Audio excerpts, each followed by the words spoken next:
to carry it over. At that point, will anybody remember? This is an open meeting under section 19.81 to 19.98 of the Wisconsin State Statutes. Before we get going here, just a welcome to Dan Hummel. He's our newest addition to the Park and Rec Commission. Welcome, Dan. Looking forward to working with you. Thank you. All right, you have meeting minutes from both the July and August meetings. Due to the fact that we have some commissioners missing, we will not be able to approve July's meeting minutes, but how about August? Any need for correction or? Well, actually, Dan wasn't here in August That's either. correct, yeah. Good point, Sarah. Do either. So we won't be able to approve them either. All right, we will move on to monthly staff reports, which Randy has provided us copies of. Yep. Just let me know if you got any questions, if you had a chance to review it.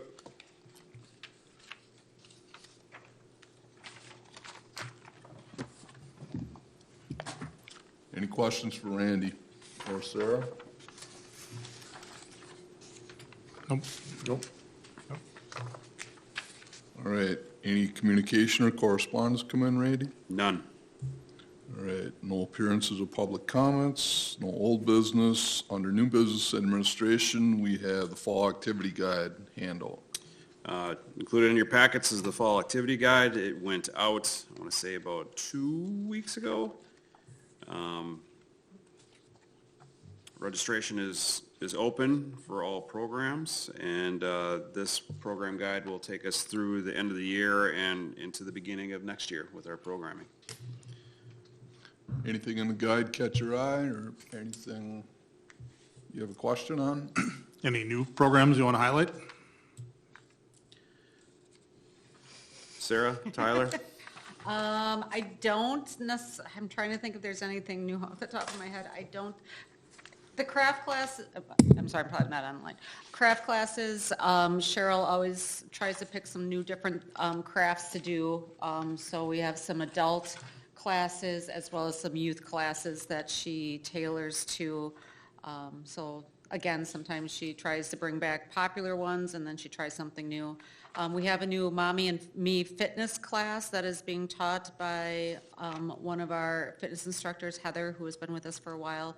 So this one will be where mom can bring their infant to 5-year-old and do fitness together. So there's a couple sessions of that coming up. I think that is really the only one that is brand new. Oh, I apologize, there's one more, Rest and Relax. Tyler may know a little bit more on this one as it's being taught by another fitness instructor. So it kind of, I think, says what the name says. Correct. It's going to be, to my knowledge, it's going to be like a meditation, yoga-y style class. All right, any questions for Sarah, Tyler, or Randy? Then the rec center dewatering update. Brian Worth, myself, and city engineer John Griffin met with representatives from Terracon and R.A. Smith on August 23rd concerning the dewatering of the rec center. And just a little background for our new commissioners. During higher periods of precipitation or snow melt, our lower level mechanical room that is adjacent to the pool has flooding issues. The flooding is suspected to be from water that is penetrating the below grade walls and slab openings due to hydrostatic pressures. The project team is looking to install a large dewatering well adjacent to the below grade area in order to provide permanent dewatering for this area. So we toured the facility with this group. The biggest thing we took from it is they offered us, hey, can you save yourself some money and self-monitor the levels on a daily basis? So Brian has been doing that. It's charting where our water levels are almost daily. You know, he's not coming in every Saturday and Sunday. But with some of the rains, like the 2 weekends ago, we had those heavy rains. He came in, and the level fluctuated between 4 and 6 inches just with that rain. So we're doing that right now, and R.A. Smith is working on a design plan based off of that meeting. We toured the building, showed him some of the issues we were seeing with cracking and whatnot. So it was really a beneficial meeting for me. I know I say that a lot, but learning what their take on our facility and what was happening, so. Will this go into like our capital CIP plan for next year then? Yes. Try to get it fixed? Okay. Or not necessarily next year, but in 2 years. It's been the 2024 It should be budget, probably. 24, yeah. Yeah. And Brian was here, but I'm assuming he got called away on a fire call. Otherwise, I would throw it to him to fill in any gaps, but that was the gist of the meeting. Maybe we can follow up on it next month, just to get that input from him, or see if he had anything additional to add. Okay.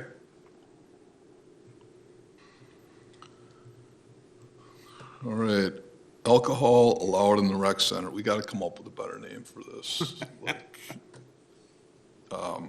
yeah, but anyways, go ahead. So I know this has been tabled for a while. You guys talked about it in the spring, if I'm not mistaken. We've been kind of held up to make sure we were having clarification on what was needed on our part. We got that clarification from City Hall, and we were ready to move forward with alcohol in the rec center. So as our literature will say, if alcohol is to be consumed in the facility, the recreation office will need on file 2 weeks prior to the rental, a certificate of liability insurance naming the city of Hartford, the Park and Rec Department as certificate holder, and renter as insured. This can typically be obtained from their homeowners insurance or renters insurance companies. So this will include beer, wine, spritzers are allowed. Hard alcohol will not be, and we will not have any situations where alcohol will be sold in the facility. And then the alcohol will only be allowed, as you guys have previously discussed, in community rooms A and B of the recreation center. And then if someone's coming in wanting to do the rental, office staff, Sarah and Lauren, will have a sample of what that insurance should look like, so that they get a general idea and they can take it to their insurer and say, this is what we need. Cool. Excellent. 2023 rec center and aquatic fees. So included in your packets an executive summary. These programs minus the pool are budgeted to be self-sustaining for the most part. In July, we announced plans to adjust seasonal wages to bring them to a minimum of $10 an hour and up to as much as $15. At this time, we also said we need to increase our program expenses to offset these costs. So that's what you're seeing in front of you. For the most part, programs were raised $3 to $4 on an increase. Some were less, some were only $1, and some were more. I know, for instance, we raised the massage. We don't have a masseuse right now. Didn't want to pull it out of the budget, so I had Sarah play with the numbers to make sure it was a break-even number. So that's why we had the large jump there. But and then, of course, I believe the pool rates were also included in there, which is something you're all familiar with from previous meetings. Any feedback on the increases? I mean, I think they could go higher. As a poor person, we can pay more to make sure we have these things. Yeah. And make sure you have guards. So I don't know, you could ask the other swimmers too, but I'm talking about all the programs. I think this is very modest. Yeah. Yeah, in general, the department hasn't done much to raise fees. We always wanted to keep things affordable. They are modest raises. I'll agree with you on that, Dan. You know, when we were going through the budget process, baseline, I wanted to make sure everybody was at least $10 an hour. At the time, I felt good about that, and then lead instructors as much, starting at 15. Some will be lower at 12, depending on the type of program. Hopefully that it's a step forward for us. If we're struggling, we might have the same conversation next year about raising fees. I hope not, but hopefully things will steady a little bit and employees are easier to come by. So fingers crossed. Anyone else? So these are in line, you probably checked at the local other, and they're pretty much in line with where they're at. And so I'm not going to do that for you. I figured you guys did that already when you presented it. But I don't think it's a bad idea. We have to do something, and the costs are going up. But the other thing too is we're not gouging them either, and because costs across the board are going up everywhere, groceries and everything else. So. I think we still have to do it, and just like you say, go slow, and if we have to revisit it next year, then we'll take a look at it. And in my time here, the constant theme I've heard, particularly when it comes from budgets, instead of holding steady for 5 years and making a dramatic jump, make the little jumps year by year to work your way up to Get where we're at. where you want to be, Anyone else? All right, you actually have an executive summary in front of you, and Randy's looking for formal approval on this, or ratification of what's presented, so. Motion by Joe. Motion by Joe. Anyone else? Second by Scott. Any other discussion on the fee structures? There being none, all in favor of approving staff's recommendations, say aye. Aye. Opposed? That motion is carried. My apologies, guys, when we were talking about the alcohol allowed in the rec center update, I did not seek your input after Randy got done, so anybody have anything further on that you want to ask or discuss? Especially for you, Dan, you're late to the party, so to speak, and. No, you guys. No, a lot of it was, we had the legal, what we had to do legally for it, and it sounds like you guys got it covered, so we should be set. Okay, thank you. Rec programs and activities, let's start out with the community chorus. Yep, Melanie's on vacation. She's in Italy, so I'll be handling this for the most part. Community chorus officially began yesterday, Tuesday, September 6th. We do have a new director. Dr. Mark Weller has taken over as our choir director, chorus director. Interviewed, met with him. Again, he's hit the ground running. He's very motivated and looking to rejuvenate this group. It took a hit during COVID, and in particular, this group has been slow to recover. So Mark's very motivated, very excited, and been hard at work putting together music and plans for their upcoming show this December. All right, in session 1 of fitness classes. We touched a little bit on the new classes that we were offering earlier. Tyler, I don't know if there's anything you wanted to add to or highlight for fitness classes. Yeah, so there's still a lot of openings left for people looking to get in. I will add one other new fitness class that we are bringing on Tuesday evenings at 6:30 is a high fitness class. It's a high-intensity interval training class. We've offered a HIIT style of this class in the past, which was very popular, so we're bringing that back, so to speak, with a new instructor to us who has a certification through the high fitness program. And then in addition to that, we'll have our yogas and our bar classes and all the other classes that we've had over the last year. Any questions for Tyler? All right, adult and youth sports, we'll start with the volleyball league. Registration is closed for adult volleyball? Yes. It is closed.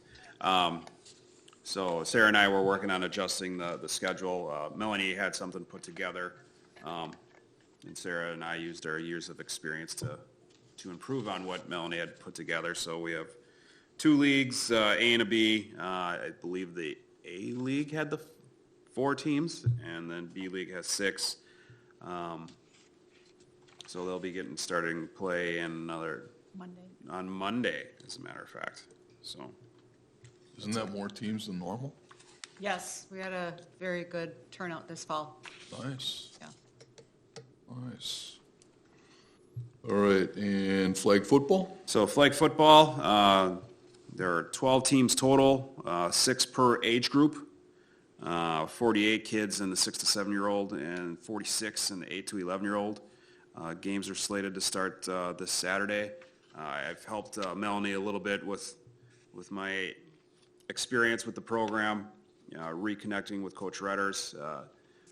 I've had my own son playing it the last couple of years, and the amount of varsity players who act as our coaches had been lacking. Very happy with the turnout this year. We had over 20 kids interested in helping coach this year. Excited to have that rejuvenated and have them working with the kids again. That'll definitely help out the overall program. Melanie was commenting that, she's had a little bit of issue trying to keep the coaches in line, which I told her, well, that's a good thing. That means they're into it, they're enthusiastic. Rather have that and then trying to boost them up. So they are excited to be there, and in turn, the players will be excited about having them as coaches. Is that program still affiliated with NFL? It is not. It hasn't been since I was in that position.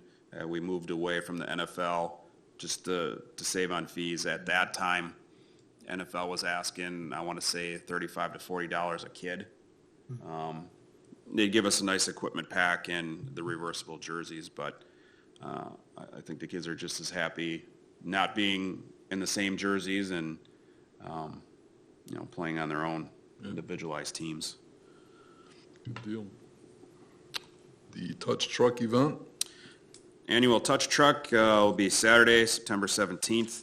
I know Melanie's been working with other departments, making sure they'll have vehicles there, working with Darryl, working with Brian Rhodes, Dave Paquette, wastewater. I don't know what outside entities, if she's contacted them or not.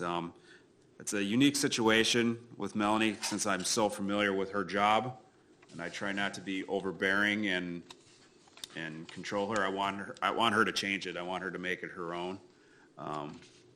So I'm hands-on yet trying to be hands-off with her, letting her do her own thing. You don't have to come to confession here. Man. It's all good. It's always hard to let go. It is. All right, aquatics and the Vets Aquatic Center season summary. Yes, so we included some stats. We found some typos in your original copy where some of the ending years were 21. That is actually 22, so what you're seeing is 22, 21, 20. Looking at, one question I had was the average air temperature. That's taken at the opening of the day. Do you know, Tyler?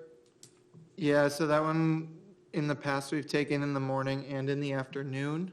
I believe generally they average those numbers out, and then that's where Okay. we get that number That's from. what it was. Weekends, we only get one number, because we don't open until noon. I know one question that had come up is how did the county sponsored program, what did that do for us?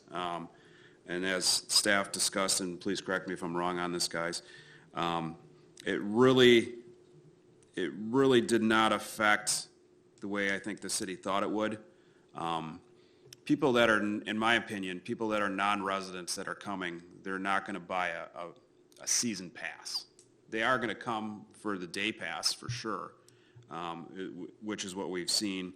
And we've seen a drop-off in family passes and even individual passes as time has gone on. But our daily admittance is held steady and grown. I think people have just realized they're busy. They're still utilizing the pool. They're just not buying that season pass, but they're coming in on the drop-in, the day pass. I was asked to look at, as we look at passes in the middle there, we have 22, 21, and 20. I do have a note here Sarah put together for 19 to see where we were. That's not on your sheet. But as I look at our 19 numbers for adults, in 2019, we had 61 residents and 13 non-residents. For family, we had 125, and for residents, 47 for non.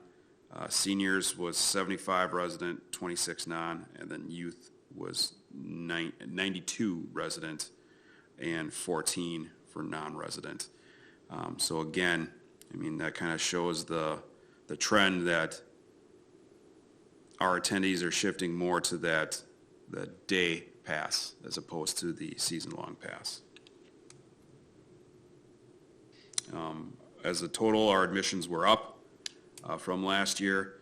At first we were a little disappointed because we were down, and then forgetting, I don't know if we forgot, we didn't include the credit card, which is new. So our credit card numbers definitely showed a boost. Credit card will affect whether or not we bring an ATM machine back next year, because there's anything over 50 uses of the ATM machine we will get compensated for. We didn't reach that mark this summer.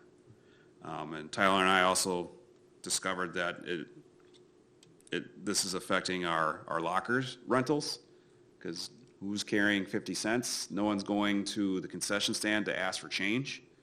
I think people are deciding just to leave their stuff out and take their chances rather than utilizing our lockers as well. So that's why you see a drop in those fees as well. I know that one's minor, but questions? Joe? Halfway down the page in the middle, you got city payment across the line. What does that one stand for? That's county payment, Oh, so county. that's Okay. what the county owes us yet Okay, for the portion of the non-resident fee. good. So let's say they owe us, or that was the total yeah, that's what. Yeah, we haven't received that yet, we haven't invoiced them that yet, but that's what that. Yeah, payment's and we going to really be. can't say that money is additional to what we would have had before, because there are some people that were outside the city, maybe in the township, whatever else, took advantage of it, so I get that, yeah. Yep. But, I mean, I think it's a good program. One thing you talk about those, you guys might want to look into, they might have, of course, it's probably redoing all your lockers, but they probably have lockers with credit card applications to Yep. it too, so. Thoughts crossed my mind. I think, well, I guess it'll be me, when we go to our next workshop or conference, the vendor fair, see what we can find. I mean, 'cause you see them down at the, like downtown in Milwaukee and stuff, Yeah. you can pay your Oh, yeah. parking meters with your credit card, you know, so Completely agree. that might be an answer for you Something to look guys. into for sure, yeah. I think the numbers look good. I mean, it was a great year for it. You didn't have that many rain days, Yeah. you know. When we were looking at it, Tyler and I, total, we had more sub 100 days this year than we did last year, but we had more days where we were closed last year than we did this year. So to me, you know, that's what I always want to see with our aquatic facilities. Hey, we got to give it a chance. Give people an opportunity to show up, and rather than making the decision for them. So, and that's what they did on their own. I didn't give a directive to that, so that's credit to Tyler and his staff. So Tyler, how did that go? So you guys weren't, because of the staffing, everything wasn't open all the time. You guys did a rotation, stuff like that. How do you feel that went?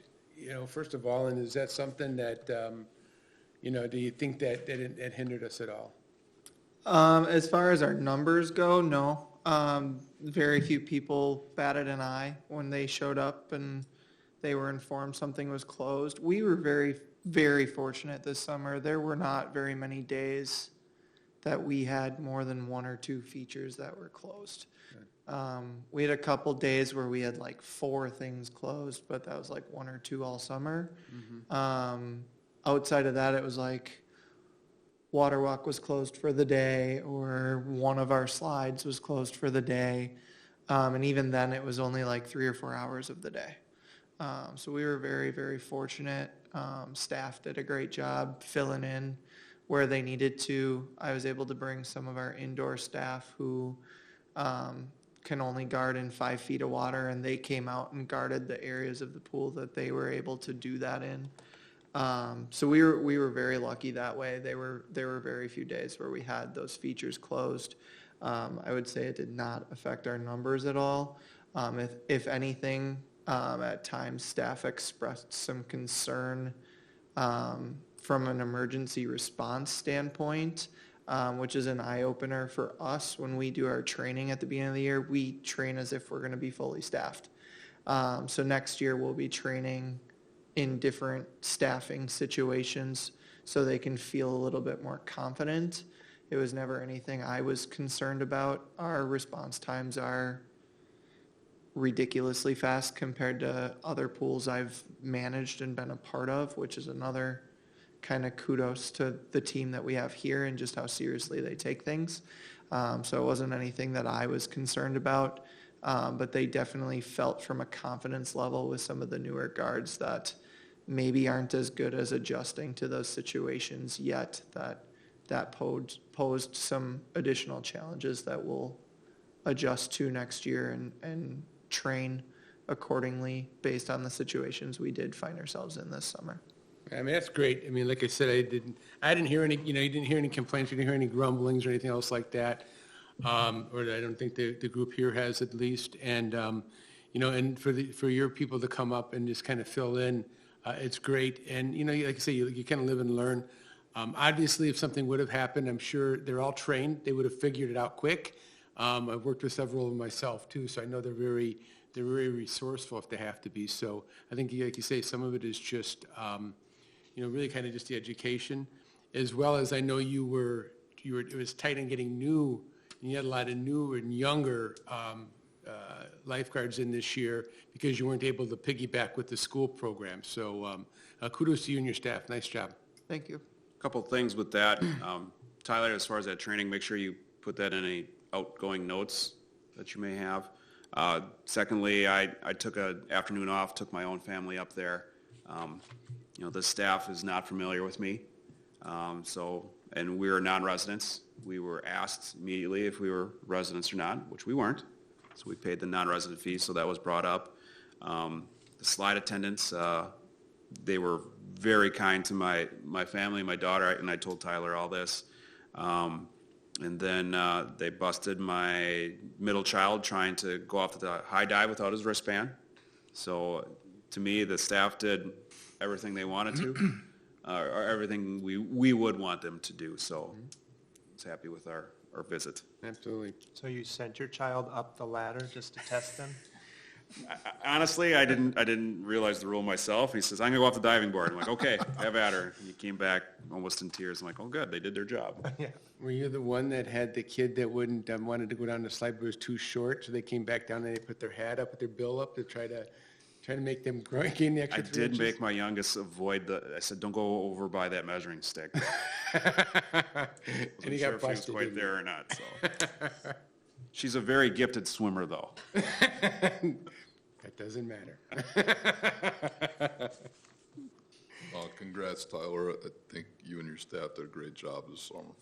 Thank you. Nice. I'm guessing we're still waiting on expense numbers to come in yet for that? Yes, we are waiting, probably October, we'll have that.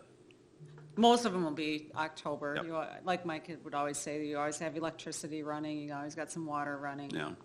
But the bulk of, I think, everything, I know a payroll, we got this payroll that's got to get through the system yet. Yeah, we have some repairs too that Yep. we're evaluating. Do they go on this year's budget? Will we look forward to next year? So there'll be probably throughout really even the remainder of the year, there'll be some expenses that'll come out, but the big ones we're hoping to know in the next month or so. All right, excellent. Anything else for them? Season summary, nope, I'll let Tyler take over the Signacast. I just want to Go say, ahead, Dan. this is an amazing summary. I was so glad to see it. It's really well done. I love numbers, so clear, so awesome. Good job, Sarah. Thanks, Sarah, for putting it together. All right, Signacast. Let's talk about the annual maintenance and our shutdown. Yeah, so annual maintenance this year was a little bit of a whirlwind. Our anticipated project was replastering the pool. But as you guys know, with budget numbers coming in high, we tabled that for next year and are working on finances as well as the goal with a kind of a full remodel of the pool with some new features and slide stuff. So this year, we did still have to end up doing an extended shutdown. We had re-caulked some of our expansion joints in the pool about a year ago, and that caulk actually failed. So we had to bring the construction back in and fix that caulking. And with the timing of delayed shippings and getting product, as well as dry time and cure time for that caulk, we had to do a delay shutdown. But the good news is we're on track to open on Saturday as planned. So the pool will be open Saturday the 10th for lap swimming and swim lessons. Couple minor leaks that we're dealing with as we filled with the pool. That's pretty normal, pretty standard. Brian usually works himself some give there in our timeline to make sure that those things can get sorted out and get fixed before our opening day. So that timeline seems to have worked, and we should be ready to go by Saturday, barring any significant changes in what we're seeing right now. All right, so it reopens with the lap swim on It will, Saturday? yep, it'll reopen at 7 a.m. on Saturday for lap swim. Swim lessons will start at 8:30. Okay. And we don't start open swims until Saturday, October 1st. Correct. So families and staff, they struggle to settle in during that first month of school. So a lot of times we don't see a lot of attendance, and we'll start that back up in October once everybody has had a chance to get in their new routine. All right. Thank you, Tyler. Move on to parks and the BMX track. BMX track, I had Joshua Osborne is his name. He had reached out to me. I believe he works with John Hobbies about doing some volunteer maintenance work at the track. He introduced himself as someone who utilized the track for BMX purposes as a kid. He is now into RC cars. Would like to see the track itself utilized more and as a dual purpose with BMX and RC cars. I know that's something that's been brought up in the past with Mike, and then at the time, Brian Dickerson, local BMX professional, we actually ran an event with him and he helped maintain. And then since that time, probably going on close to 10 years now, it hasn't been upgraded, updated, or utilized much for riding. So here I think we have an opportunity with a volunteer that's interested in putting in some work and effort, and truthfully that's how our park system gets by, is these individuals that take an interest and are able to help us out.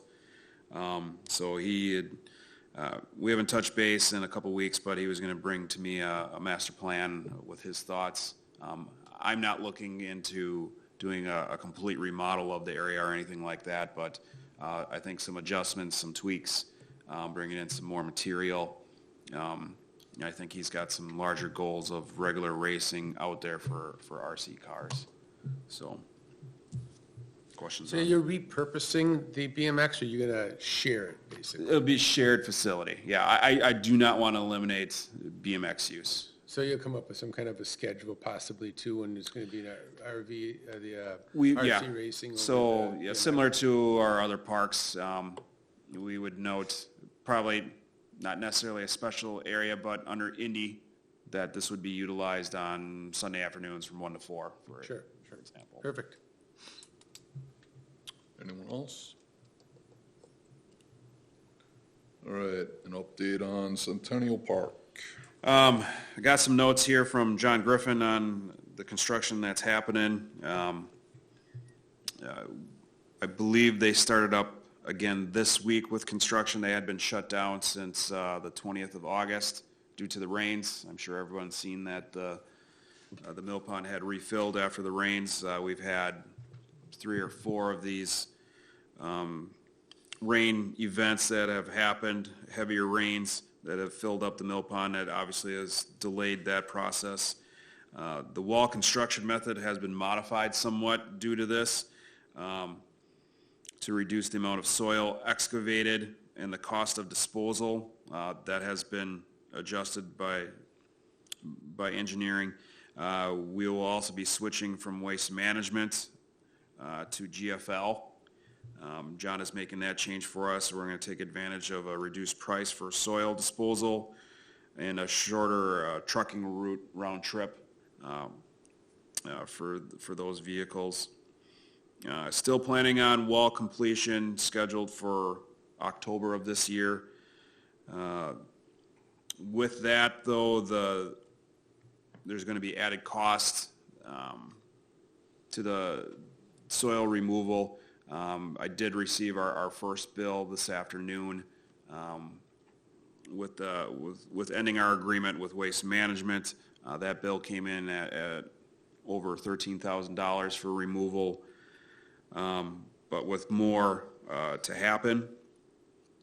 With that, the ADA fishing pier and the asphalt path along the top of the wall have been removed from this portion of the project with anticipated raised cost, and we'll be looking at alternatives to complete those items, that scope of work. It just won't happen as part of this.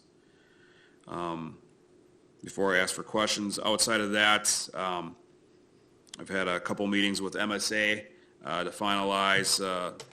First, we met a couple weeks ago to finalize some audio-visual items for the shelter itself. Had some of that put in as alternatives in a cost-saving measure, specifically with the audio speakers, some of the vision that was there.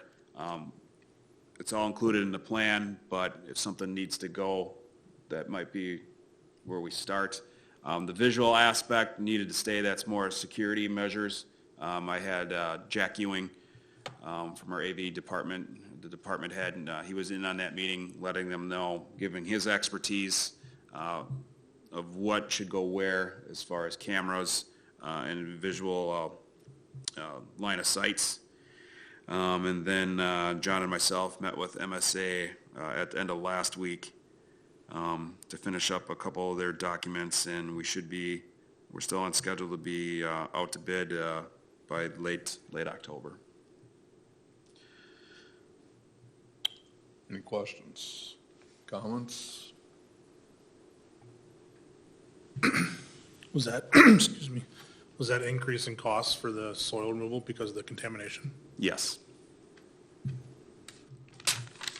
How are they doing on we're selling, the donations to naming rights? Is that campaign complete pretty much, or? There hasn't been any updates since I've been here. I know we're still hoping to find a sponsor for a portion of the shelter itself. But we are fully sponsored for the playgrounds. There's other amenities, as you guys already know. So it's still in progress, but pretty good. I was thinking is, if you had to pull out the AV or something to that effect for the sound, that might be something we could obviously replace and naming rights of some Sure. sort with a plaque by them or something. Yep. I think an update on that next month might be prudent if we're putting this thing out for bids. Yep. Just to get an idea of where we're at. Yeah, I would expect from here on out, it'll be a regular appearance on the agenda. Okay. Anyone else?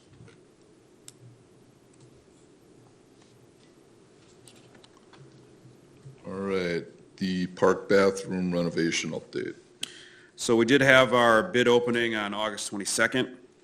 We had one company bid on the bathrooms, and those came in much more than the $130,000 that our CDBG grant can cover.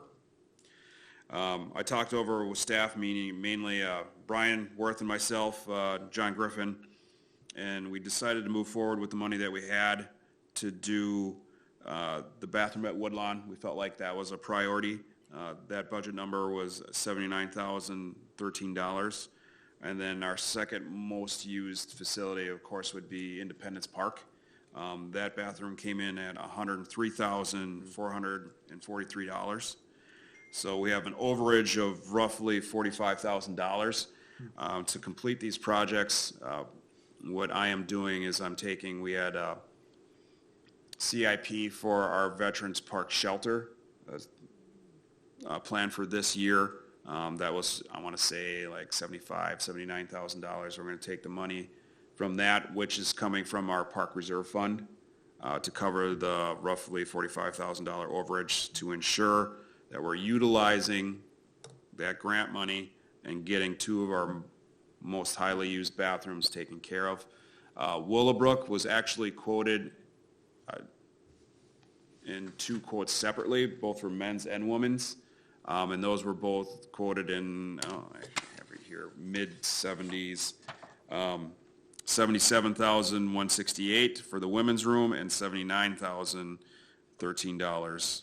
Oh, I'm sorry, that was Woodlawn. And then $76,476 for the men's room at Willowbrook. So that in itself would have been $150,000 to renovate that bathroom facility. So obviously we'll table that and get done what we can get done at the other two facilities. So within the quotes and the contracts that you guys go forward with, will it be in there that they will be finished by the end of the year so that we can? That was, they were told up front. That's what that was. We did have a second company quote us out. Part of this, we also included the asphalt and the ADA pier. Obviously, we dropped those. Again, the bigger need is the bathrooms. Right. Yep, no, I got it. I think it was a good choice on the bathrooms, on the parks to do them. You know, those are, like you said, those are most highly used, and that makes the most sense. Yeah, and talking with staff and talking with Brian, I mean, Woodlawn was in the biggest need, just because it's a wood structure, and those of you that are familiar with it, when we get the heavy rains, that floods out right to that structure. So yes, it was agreed upon. That was one of our biggest. And I know the one out there in Independence, there's not only within the bathroom, there's some other structural things that they're going to be improving on too. So. Yeah. And that gets quite a bit of use in the, throughout the year, especially during soccer season, of course, Yes. right? Yep. But, yeah, good choice. Yeah, a lot of the added fees was blacktop and concrete work around the facilities itself. Doesn't pay to make a facility ADA accept Yeah. If you adequate can't if you can't get it, ADA wise. Yep. So. Anything else? I'll report a little bit on just some general staff that it was included in your packet there too, just what staff has been doing. Again, we're continuing cleaning restrooms. We've had some vandalism. We had some over the past weekend. Kids are getting still rambunctious. 2 days of school and a 3-day weekend doesn't help that. Again, shelter reservations have been still in pretty good demand. We did remove the split willow tree at Willowbrook Park.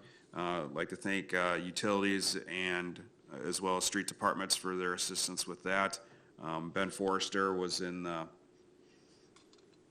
was our main sawer cutter in the lift. I thought he did a great job, and the fact that they were able to get all of that done and removed in one day was a real credit to the staff on that. We also installed a memorial bench along in Willowbrook or along the river. Eagle Scout project, that area was also concreted in.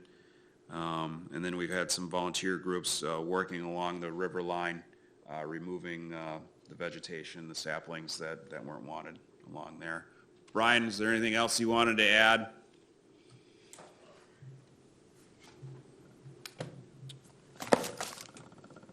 So the GPS Ed Group is a part of a group that we've utilized the last couple of years, and every season through the summer, about every 2-week rotation, they would bring about 10 to 14 kids volunteer to do projects for us. And they've done quite a bit over the last few years, and we're still going to progress with the last project this Friday as an extra, even though they're back in school, to do the riverbank on the, I'll call the steelcraft side, where we're going to do a lot of the dredging to enhance where the Eagle Scout project is, and also the Red Bridge that crosses from Sumner to the walkway on the opposite side of the river. So, you know, it's a big thank you to that group for doing that. Saves us a lot of time. The only thing that we likely will not get done this year, and it's not 100% for sure, but we had a group scheduled to help us stain the bridge. And along with the Eagle Scout project, we need to stain that material, and we're hoping that the Eagle Scout will likely do the staining on the wood railings that they're installing where the bench was put in and the masonry was done. So, you know, everything is on this list that Randy's been talking about, but there's so many, many more things that are not on that list that come every day, different things change. As we all know, our whole lives are like that. So, but we are striving to hopefully coordinate all that together at one time so it looks very uniform. You don't have a beautiful stained railing and a bridge that's all faded. So we are going to try to do everything we can within our power to have that happen, and possibly maybe even reach out to the Eagle Scout project, since some of the other items and details to his project were a little bit out of the range, and staff had to chip in and help out a little bit, which is an okay deal on our end too, because we did more than what we originally had planned. So, but as far as the project list goes, it's just we're plugging away at it. We tap a few off and we add a few on, and that's just the way the daily cycles go, just as any business goes. So, Brian, can you, or do you have anything to add on dewatering update? Randy Sure. gave us a little synopsis, but. So, I apologize for leaving, but we had a pretty significant walkthrough with multiple groups of people, and in that expertise, as far as buildings go, settlement goes, soils, dewatering projects. But in essence, my process started about August 23rd, monitoring the sampling well that they put on the northwest side of the recreation center, which is adjacent to the pool. And that is an area that is greatly tiled to 2 crocks that are about 8 foot down inside a mechanical vault for the pool recirculating system, so well below grade. And I've been monitoring that well as much as I can on a daily basis, and monitoring the rain and getting recordings from our wastewater treatment plant. And I've seen already almost an 11.5-inch fluctuation on a 2 1/4 inch rain within a 24-hour period. The water level comes up that high, and it takes about a week or so to go down. Then we had some light sprinkles. We had the 1/4 inch of rain, and it'll come up a few inches. But if you really do the math and measurement on what that height is on that monitoring well, it's well above to the ground level of the pool. And that's not good. So that's why we're doing this, and we have noticed stress cracks in some of the stairs, and over the last 5 years they've been leaking when it rains an excessive amount, meaning over 2.5, 3 inches of rain, it'll weep for about a day or two and it'll quit. And The stairs, you mean stairs down to stairs the- down to that pit so that not- are below not public grade. stairs in the building. Oh, I'm sorry, no. And so the base of that crock, where the pool mechanical equipment is, the circulating equipment, never stops flowing water from around the edges, meaning it bubbles up about a half inch from the groundwater pressure on that concrete, pushing up and releasing itself around the squared edges of that structure. So we have issues. We know it, and I think that we're taking our time monitoring it because we've had a lot of time with this issue happening, trying to get the most economical solution for our building as to get the correct answers as to what's happening from the second floor to the first floor to that lower underground level. So stay tuned. It'll be a continuing update as we start getting results back, samples back, water level readings. I guess we'll all stay tuned as to what information is given to us and recommendations. Any questions for Brian? Thank you, Brian. Appreciate the input. Anything else tonight? Anything on your mind? Anything you want to announce? There being none, I'd look for a motion to adjourn. Our motion to adjourn. Motion by Joel. Second? There's Dan. Yep. Second by Dan. All those in favor of adjournment say aye. Aye. Opposed? We are adjourned. Thank you, everyone.